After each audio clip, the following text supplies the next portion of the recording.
Donc, bonjour mes frères et sœurs, et nous continuons le chapitre 18, ce beau chapitre sur qu'est-ce qu'il faut faire pour rentrer dans le royaume des cieux. Notre bon Père du ciel, pour la plupart des Juifs, le royaume des cieux qui a été présenté par ton Fils a été rejeté, contesté, éprouvé. Finalement, les Juifs vont crucifier le roi, donc ils crucifient ou rejettent le royaume en même temps. Ton royaume, ton règne sur eux. Ils ne veulent pas que tu règnes sur eux. Et Seigneur, notre Dieu, c'est dans ce peuple-là que Jésus a fonctionné. C'est là qu'il a parlé. C'est à ces gens-là qu'il s'adressait. Donc, Seigneur, aide-nous à comprendre qu'est-ce que tu voulais bien dire ici. Instruis-nous. Nous voulons comprendre ton royaume. Nous ne voulons pas comprendre comment nous, on fonctionne. On veut comprendre comment toi, tu veux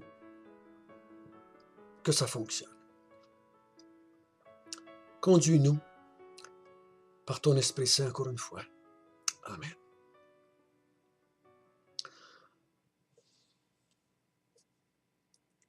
Je le répète,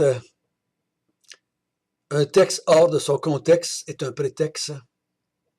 Donc, je me dis à moi-même, souvent on a vu ces textes-là de Matthieu 18 et d'autres textes comme étant des passages que l'on dit, on essaie d'instruire le croyant, de savoir comment il doit se comporter dans l'Église envers ses frères et sœurs. Ce n'est pas le but de ces textes-là, je crois. Ces textes-là ont été dits par Jésus à une foule de monde qui n'étaient pas encore des croyants, comme on l'entend aujourd'hui dans l'Église. Ce ne sont pas tous des gens nés de nouveau, qui ont l'Esprit de Dieu en eux, qui ont la vie éternelle en eux, qui ont été pardonnés, qui sont maintenant dans la présence de Dieu continuellement. C'est différent. Ici, Jésus parle à une foule de gens qui sont, certains d'entre eux autres, ses disciples, mais ses disciples ne sont pas tous des chrétiens comme on l'entend aujourd'hui. C'est tous des gens qui le suivent. Mais ils le suivent pour un temps, des fois ils partent parce qu'ils sont déçus.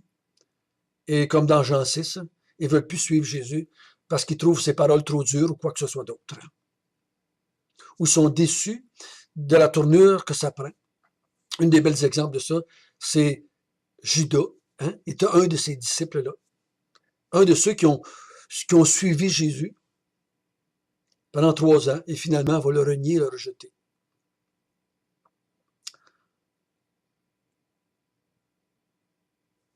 Donc, dans ce chapitre 18, on a vu que ça a été enclenché par la question des disciples, qui est le plus grand dans le royaume des cieux?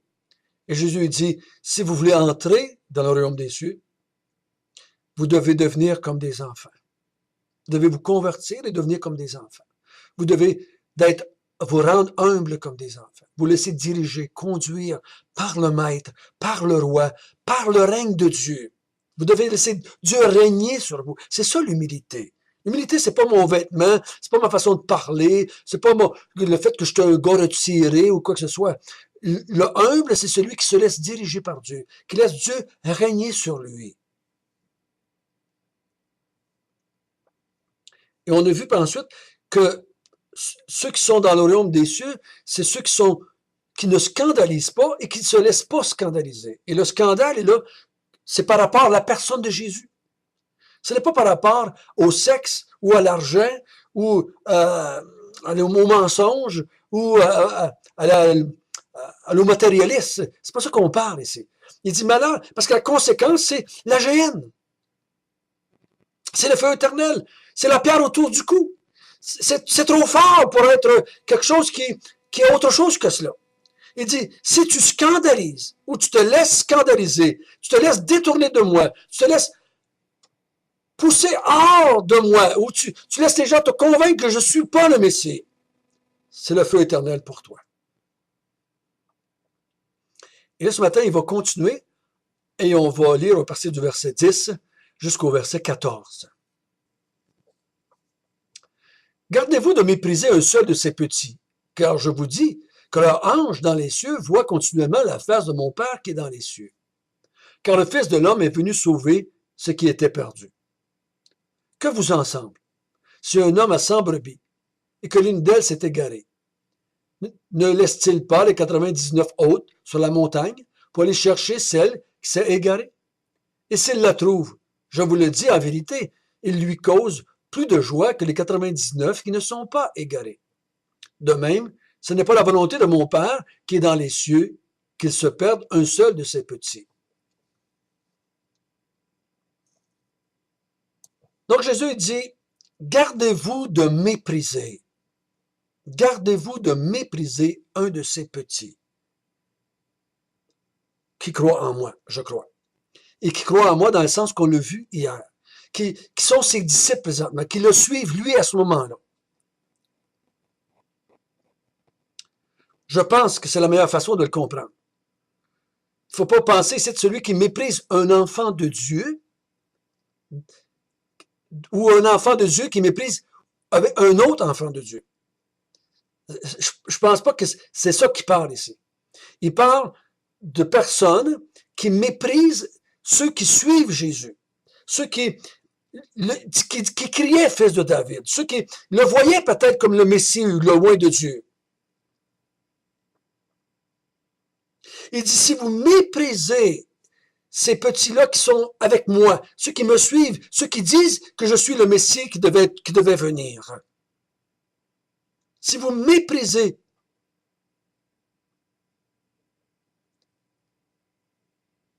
vous ne pouvez pas faire partie du royaume des cieux. Tu ne peux pas mépriser un de ces petits qui croient en moi si tu es, toi, un de ces petits qui croient en moi.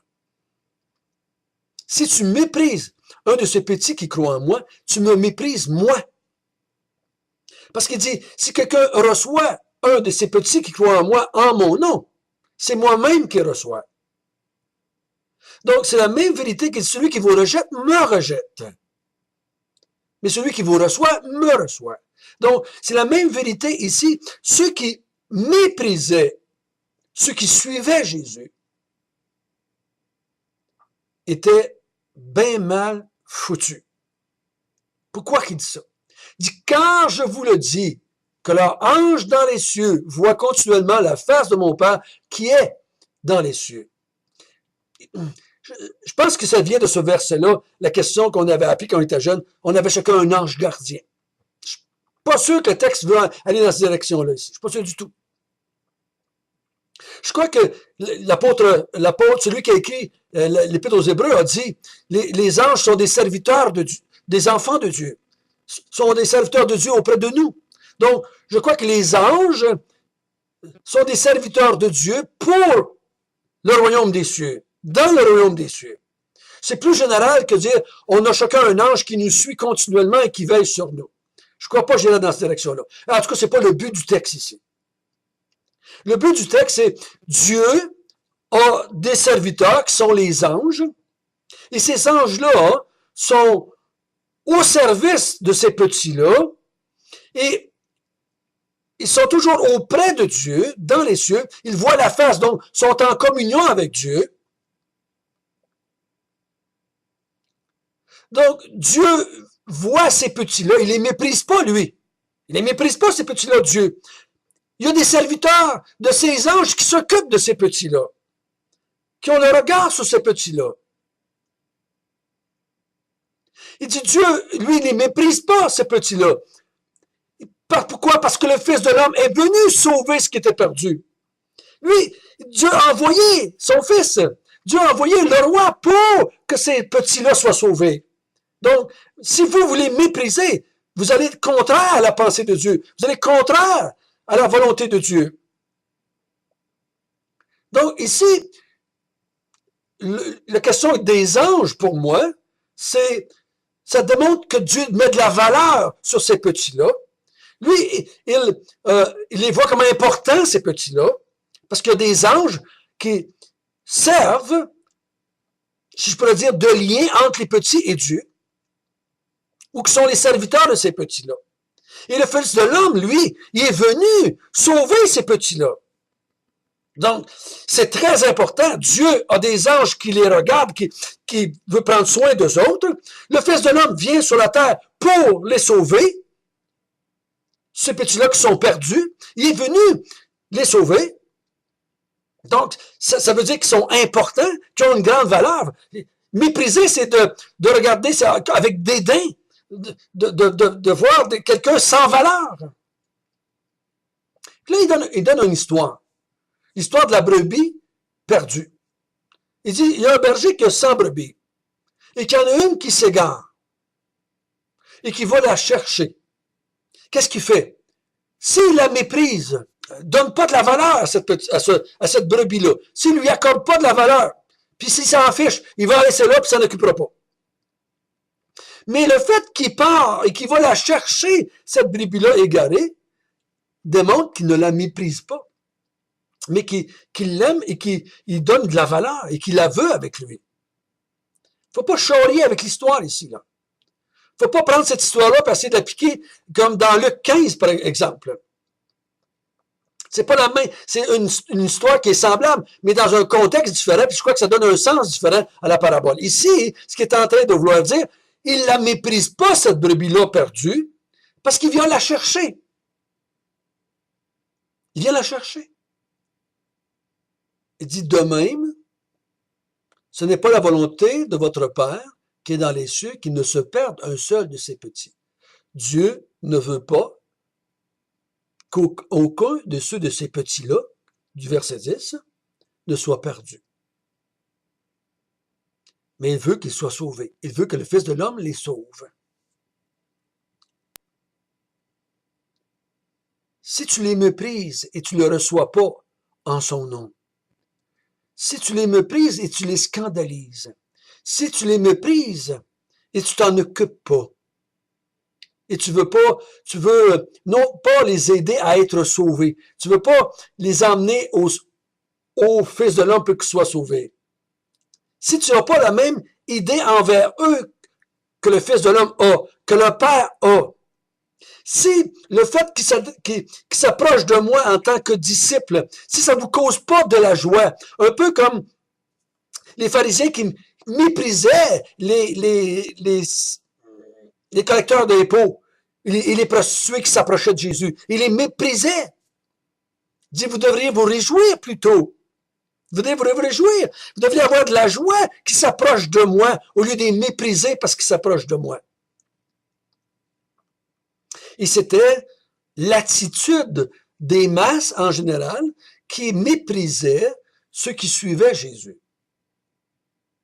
Et finalement, si on avait le temps de lire les Actes des Apôtres, vous allez voir que les grandes masses, en grande partie, ils vont rejeter, ils vont mépriser, ils vont faire mourir, ils vont persécuter ces gens-là qui suivent Jésus finalement, qui vont devenir chrétiens finalement. Donc, il dit, je ne veux pas que vous méprisez un seul de ces petits qui est autour de moi, qui me suit, qui est mon disciple présentement. Au sens de disciple avant la croix. Moi, c'est comme ça que je le comprends le mieux. C'est ça qui fait le plus de sens dans le texte. Si on veut parler qu'on ne doit pas avoir du mépris dans l'Église les uns envers les autres, on est mieux d'aller dans un Corinthien plutôt. Parce que Paul il dit, vous méprisez. Vous méprisez les enfants de Dieu. Faites attention. Je ne crois pas que c'est bien de mépriser les enfants de Dieu. Je ne vous dis pas que les enfants de Dieu vont jamais avoir des difficultés avec des enfants de Dieu dans l'Église. Mais le mépris à ce moment-là, entre deux chrétiens, ce n'est pas parce que tu es chrétien que je te méprise. Je peux avoir de la difficulté, puis je peux avoir du mépris pour toi à cause de toutes sortes de choses qui s'est passées entre nous deux, en tant qu'enfants de Dieu. Mais ici, je crois que le contexte, c'est un mépris parce qu'ils sont des enfants de Jésus, de ces petits qui croient en lui, de ceux qui le suivent, de ceux qui sont ses disciples. Voyez-vous la différence? Je peux avoir un mépris envers quelqu'un qui est dans l'Église à cause de finances, à cause de sexualité, à cause qui veut prendre ma place, à cause qu'il a voté contre moi, à cause qu'il ne donne pas d'offrande, en tout cas, toutes sortes de choses. Là. Je peux avoir un mépris. Mais ici, c'est pas ça, ça parle. Le mépris ici, c'est à cause qu'il est un de ces petits. C'est un pronom démonstratif. Ces petits-là qui sont avec lui, ces disciples-là. Si vous les méprisez, mes disciples, ben vous n'allez pas dans la même direction que moi et mon Père. Et si vous les méprisez, mais vous n'allez pas entrer dans le royaume des cieux. C'est impossible pour vous d'entrer dans le royaume des cieux. Parce que si vous méprisez les petits qui croient en lui, vous méprisez Jésus et vous méprisez le Père qui a envoyé Jésus. Notre bon Père du ciel,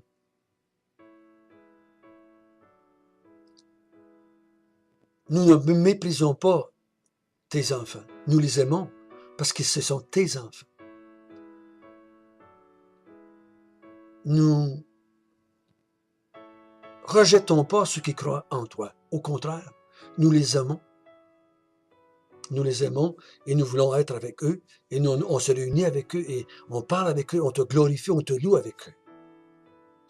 Et on est heureux quand quelqu'un se joint à toi et qui devient ton disciple et qui devient un enfant de Dieu, qui devient un chrétien. On glorifie Dieu, on se réjouit, comme le Père se réjouit d'avoir trouvé la brebis perdue. Seigneur, merci de nous avoir aidé à comprendre ce texte ce matin. Et nous te donnons toute la gloire. Toute la gloire. Du fait que tu ne nous as pas méprisés, mais que tu es venu vers nous pour nous sauver, afin qu'on puisse te servir. Amen.